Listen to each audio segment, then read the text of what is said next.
Good Monday morning. I hope everyone is well. I hope you had a good weekend. I did. I was able to get back in my soapy room this weekend and I made some soap, and that was really great feeling. Worked really hard to get it reorganized so that everything is easier to find and I can work quicker and easier without having to search for things. And anyway, you know how it is. Reorganization is always important. So this weekend I made a big old slab of goat's milk, oats, and honey. This is the first bar in my new Simply Naturals collection. And what that means basically is that everything in this new collection is going to be made with essential oils, natural colorants, none of the fragrance oils that I love so much, none of the neon colors that I like to use. This is just going to be simply natural. So this is the first bar in that Simply Natural collection, and this is unscented and it has no scent at all, no essential oils, no nothing, and it has no color. This is soap with no color. This is what it looks like. So this bar was just freshly cut today. I got a lot of it sitting on the curing rack. So with that being said, I kind of want to talk a little bit about what does it mean to cure soap? Why do you need to cure soap? I know that there is some mystery behind what it means to cure soap, and there's some myths as well. So let's address those, okay? First of all, let's talk a little bit about how we get soap. And that's going to kind of demystify a little bit. I'm going to not go in great detail, but let's talk about it. So soap is made when you take lye and a fat, and you mix them together, and something called saponification happens, and you get something completely new, which is soap, okay? So when these two things saponify and you get soap, there's no more lye and there's no more fat. It is soap, okay? And it's like magic. It's a wonderful process. So generally though, most of us who make soap, we do what's called superfat. And the reason for that is that when you have lye and you have your fats, there's got to be a balance. You got to have that number so you know you have enough lye to fat ratio that it's all going to saponify, because you don't want there to be any lye left over in that process. So if there's not enough fat with the lye, you're going to have a lye heavy soap, and that's dangerous. So there is math involved, so you have to know what you're doing. So you take that lye and the fat. I want there to be a little bit of fat left over. So I do something called super fat, and percentages are incorporated into my recipes of super fat, meaning that there is a percentage of fat that I calculate so that it's left over after the lye takes the fat that it needs to make soap. There's a little bit of fat left. And that's the important part. That's the part that nourishes your skin. That's the part that, leaves your skin healthy and it moisturizes. Okay. But too much fat left over can also be bad. It means that too much fat could mean your bar doesn't lather very well.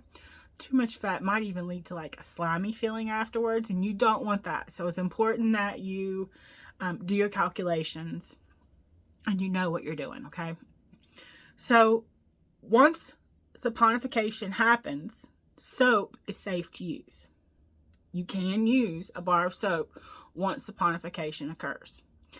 I do what's called a cold process method of making soap, which means that it takes 24 to 48 hours for a soap to fully saponify.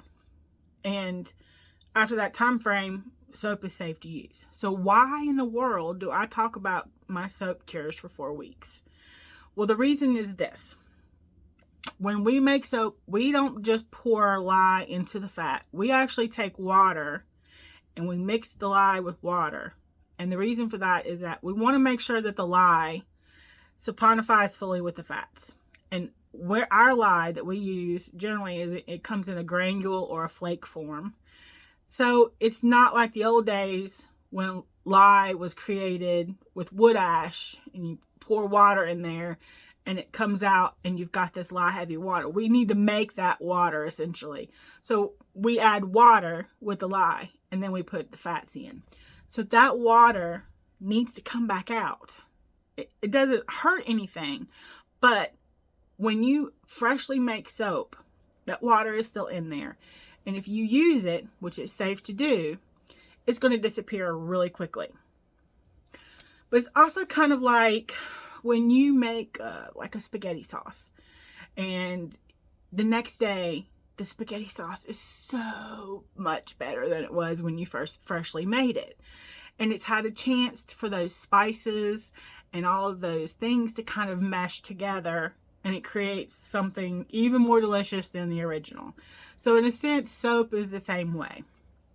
Once it saponifies, it's usable, but you want the water to evaporate. It hardens the bar, but it also allows the pH in the bar to mellow. It allows the pH, and it allows everything in there to kind of like become a wonderful spaghetti sauce. You know, it's not absolutely necessary in the sense that it's not going to hurt you if you use a bar of soap, you know, after it's saponified, but it's going to disappear quickly, and it's not going to be as amazing as it would be if you let it cure. Now, I do something called a water discount in my calculations, and that just means that there's less water that I use when I mix it with my lye. And that just means that there's less water to evaporate. Now, there's also a process of soap called hot process. And hot process is basically cooked through that saponification process. That when I do cold process, it takes 24 to 48 hours. Hot process is cooked, meaning that you use heat source. And sometimes that heat source is simply your heated oils and your lye water, because when you mix water and lye together, it gets super hot. It can get up to 200 degrees. So you got heat there. And so you can actually do something in the hot, and what hot process is you take your hot lye water, you take your melted oils, and you go ahead and mix them together, and then you process it that way. So that's a form of hot process. But you also can do a hot process where you put like in a crock pot or a stock pot, and you literally cook the soap through the saponification process. Now, the soap is usable after it's cooked and it's saponified, just like with my cold process, after 24 to 48 hours, but it still needs to cure. And that's a myth. People believe that if you make hot process soap, you can use it right after, which you can. As I said, it is not going to hurt you, but you still want it to evaporate any water that might be left, and you want it to sort of mellow. And that's important. Now, you might not have to cure hot process soap as long as like I do for my cold process, simply because you're cooking it through that process. So more of that water is probably going to evaporate during that process. Okay. But it still needs to cure. It's like I said, it's not going to hurt you, but it's important because you want that bar to last as long as possible. And that's the key here. So when I say that my bars are curing, they're sitting there and they're getting better. They're aging. They're doing beautiful things. Okay. Could we use it?